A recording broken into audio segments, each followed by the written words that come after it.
그 돈을 들고 어디론가 뛰어가던 그 여인은 그는 어머니였다.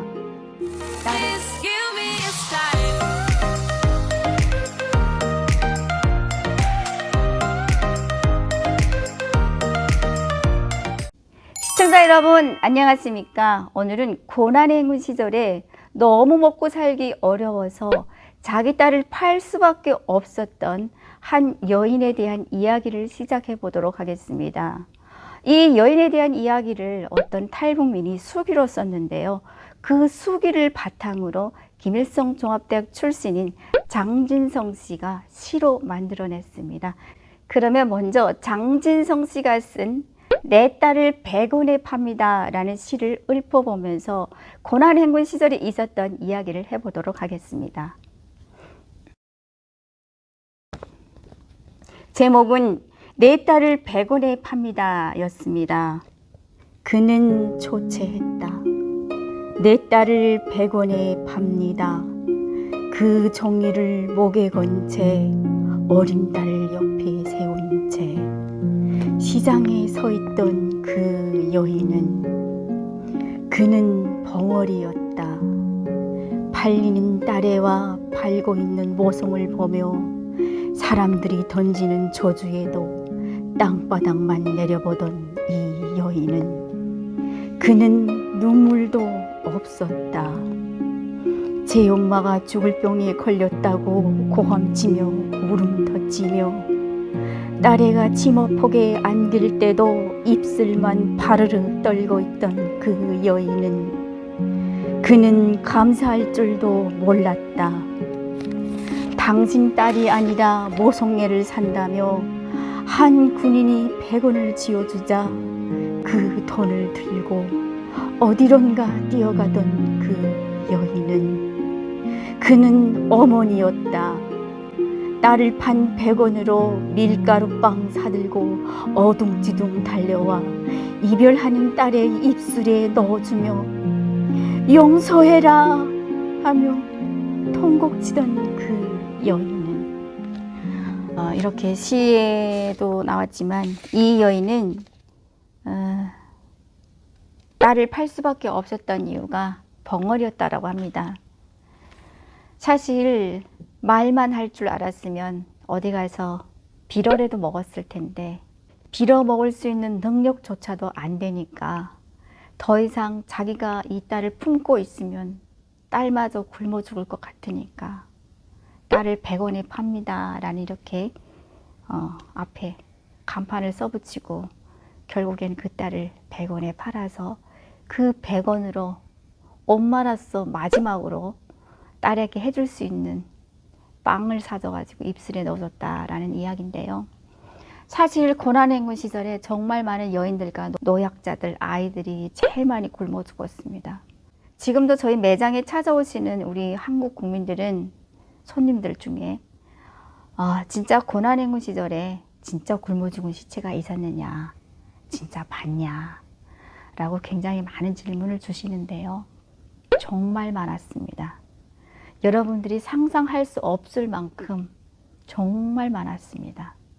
특히나 저희 양강도 해산시 같은 경우는 국경지역이다 보니까 국경지역에는 그때 당시에 중국이랑 이제 물물교류, 무역거래든 밀수거래든 하다 보니까 국경지역 사람들은 그래도 그렇게 많이 굶어 죽지는 않았는데 공업도시에서 월급과 배급만으로 받으면서 먹고 살았던 분들이 1차적으로 굉장히 많이 굶어 죽었고 또 그분들이 집에서 이불장, 옷장, TV 심지어 그릇까지 다 팔고 더 이상 팔 게 없어서 집을 팔고 집을 파니 어디론가 먹고 잘 것이 없으니까 또 돌아다니기 시작했는데요. 그 또 돌아다니는 과정에 양강도 해산시 국경지역에 가보니 먹을 것이 그래도 좀 있는 것 같더라. 사람들이 달라고 비니까 그래도 좀 주는 사람이 있는 것 같더라 라는 이 소문 때문에 저희 양강도 해산시에 꽃제비들이 제일 많이 몰려왔는데요. 그때 당시에 보게 되면은 지금도 잊혀지지 않는 게 한 아주머니가 아기를 업고 왔는데 진짜 그 아기가 지금 그 아프리카 쪽에 영양실조 온 아이들을 그 후원 광고를 하면서 하잖아요. 그 아이들보다 어쩌면 더 말라가지고 뼈에 가죽밖에 안 남았는데 그런 아이를 얻고 우리 집에 밥을 비리러 왔더라고요.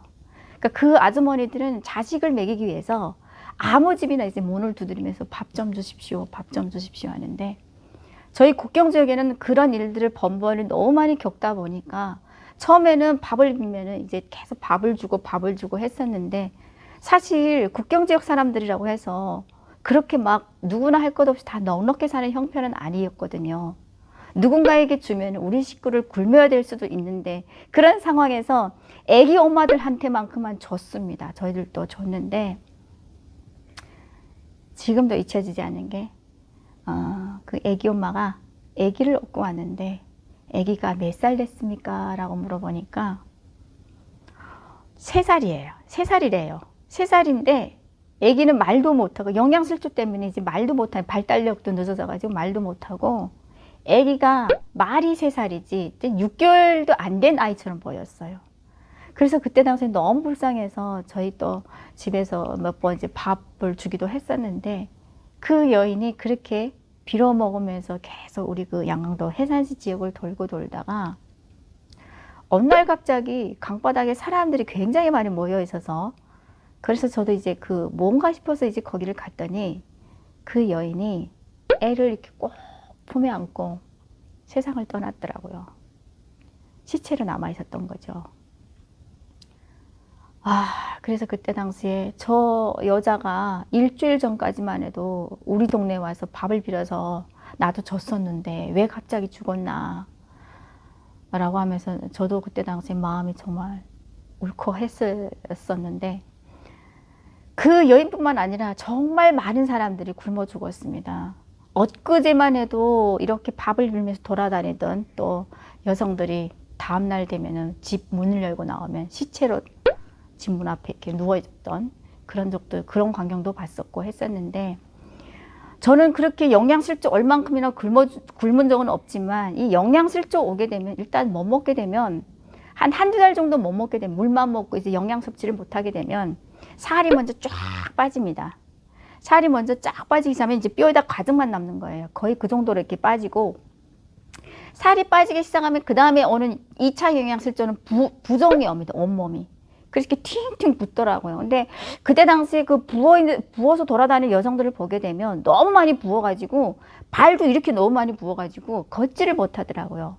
저 정도가 되게 되면은 이제 며칠을 못 살겠구나라고 하면은 진짜 며칠 안 돼서 그냥 시신으로 남아있는데 그때 당시에 또 제일 마음이 아팠던 거는 그렇게 길거리에 수많은 꽃제비들이 시체로 그냥 누워있는데 그 시신을 누구도 안 걷어가는 거예요. 그래서 그때 그 할머니들이 이 외정 때도 이렇게 많은 사람들이 길거리에 굶어서 죽은 시체도 없었고 평화 시기에 이렇게 많은 사람들이 그것도 총알도 아닌 굶어서 죽는다는 게 말이 되냐. 그리고 니네 안전한 보안원들이 장사꾼들만 눈깔 현알이 돼가지고 잡으려고 그렇게 하지 말고 이런 사람들을 좀 걷어주고 시신이라도 치워줘라. 내정 때도 순사들이 니네만큼 그렇게 악독하게 놀지 않았다라고 하면서 그때 그 한 할머니가 그때 뭐 이성을 잃었던 것 같아요. 그 할머니가 그때 막 큰 소리로 그렇게 얘기를 하시더라고요. 근데 평소에 다른 데 같았으면 그렇게 발언을 하게 되면 잡아가는데 그 할머니가 너무 막 그 울분을 토하면서 그렇게 얘기를 하는 거 듣고 정말 많은 사람들이 그 할머니 말에 공감을 하면서 누구든 그 할머니를 신고한 사람도 없었고 또 잡아가지도 않더라고요. 근데 듣고 보니까 정말 맞는 말이었던 거예요. 그리고 또 안전원이라는 이런 사람들이 장사꾼들만 쫓아다니면서 막 뒤집어 놓고 뺏고 막 이러니까 그런 광경을 보니까 외정 때도 일제시기 식민지 때도 이러지 않았다라는 거예요. 그래서 그때 정말 많은 사람들이 그 할머니 말을 듣고 공감을 했었는데 그런 옛날적인 얘기를 지금 돌이켜보고 생각을 하게 되면 정말 마음이 아픕니다. 저는 대한민국 왔을 때 그 급식소라는 여긴 따로 있어가지고 노숙자들을 무료 급식 해주는 데가 있더라고요. 그런 광경을 보고 저는 정말 놀라기도 했지만 감동이었습니다. 야, 우리 대한민국은 저렇게 집도 없고 이런 사람들을 최소한에 굶어 죽이진 않으려고 급식소는 마련해 주는구나. 북한에도 저런 급식소가 일주일에 한 번 정도만 있었다라면 최소한의 아이들은 굶어 죽이지 않았을 거 아니야 라는 생각도 해보았는데요.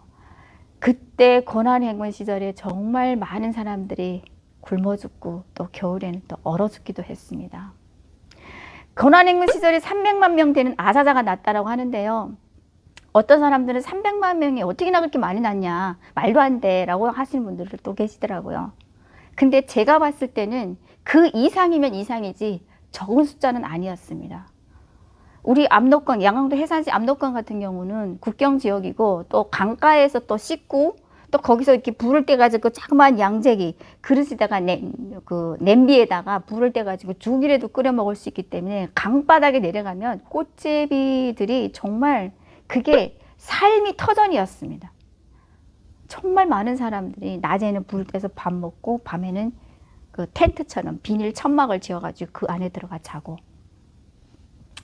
그런데 그런 분들이 겨울이 되면 바깥에서 잘 수가 없잖아요. 특히나 양강도 같은 경우는 영하 35도를 오르락 내리락 하는데 그렇게 한 시간도 못 버텨요. 30분도 못 버티는데 그 추위에서 바깥에 있을 수가 없으니까 아파트 그 지하 같은데 그런 데 들어가서 또 자시는 분들도 계시고 또 추운 때는 양강도는 너무 추우니까 오히려 강원도 쪽에 북한에 좀 날씨가 좀 따뜻하다 보니까 강원도 쪽에 또 돌아다니면서 그러니까 여름에는 양강도 국경 지역에 오고 또 겨울에는 따뜻한 지방 또 강원도로 가서 이렇게 생활을 하시더라고요. 그렇게 또 돌아다니면서 그나마 목숨이 붙어 있는 분들은 다행이지만 그렇게도 살 수가 없어서 정말 많은 분들이 굶어 죽었습니다. 지금도 생각하면은 그때 당시에 그 꽃제비들, 그 아이들, 어머니들 잊혀지지 않습니다. 이렇게 우리 대한민국은 먹는 게 얼마나 많고 얼마나 풍족합니까? 유통기간도 지났다면 다 안 드시고 하시는데 북한 주민들은 유통기간 이런 거 따지지를 않습니다. 그냥 큰 욕심도 없고 배만 부르면 그렇게 행복해하는 북한 주민들인데 그 자그마한 행복도 못 풀어준다는 것이 정말 너무 억울하죠. 지금도 생각해 놓고 보면은 하루빨리 통일이 돼서 소박한 북한 주민들이 소원을 풀어주는 그날이 오기를 기대하면서 오늘은 여기까지 하고 마치도록 하겠습니다. 여러분 안녕히 계세요.